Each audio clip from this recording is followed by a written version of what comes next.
नमस्कार, मी अविनाश जाधव, मनसे पक्ष नेते। मी आज कोकणात आहे, माझ्या गावी गेलो होतो आणि गावावरनं पुन्हा ठाण्याला जायला निघालोय।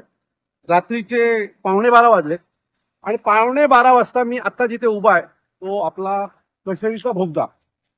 आणि या कशेरीच्या बोगद्यात आल्यावर मला आश्चर्य असं वाटलं की एवढे दोन मोठे बोगदे बांधलेले आहेत बाजूबाजूला आणि दोन्ही बोगद्यामध्ये लाईट नाहीये। खरं तर सिक्युरिटीच्या दृष्टीने किंवा हे कोकण आहे, दोन्ही बाजूने प्रचंड अंधार आहे आणि अशा परिस्थितीमध्ये जर एखाद्या बोगद्यामध्ये लाईट नसेल तर किती मोठी घटना होईल। एखाद्या गाडीला लाईट नसेल तर किती मोठी घटना होईल।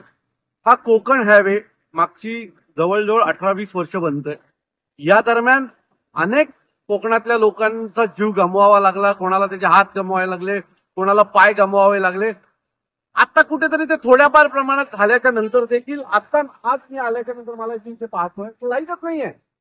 आणि 2 दिवसापूर्वी मी इगतपुरीला गेलो होतो पक्षाच्या कामासाठी आणि इगतपुरीला मी जात असताना मी नवीन जे समृद्धी महामार्ग झालाय तिथून आतून घुसलो आणि आता समृद्धी इगतपुरी ते इगतपुरी ते भिवंडी हा जो नवीन पॅच सुरू झालाय त्या पॅच मध्ये 2 मोठे बोगदे झाले आणि त्याला एवढ्या मोठ्या प्रमाणात लाईट आहे की लांबून माणसाला कळतं की बोगदा येणार आहे आणि आजूबाजूच्या सगळ्या लाईट्स या चालू होत्या। पण आमच्या कोकणाची जी काही परिस्थिती आहे, रस्त्यांची परिस्थिती, कोकणी माणसाची परिस्थिती आणि कोकणातल्या होणाऱ्या टनलची परिस्थिती ती अतिशय भयावह आहे।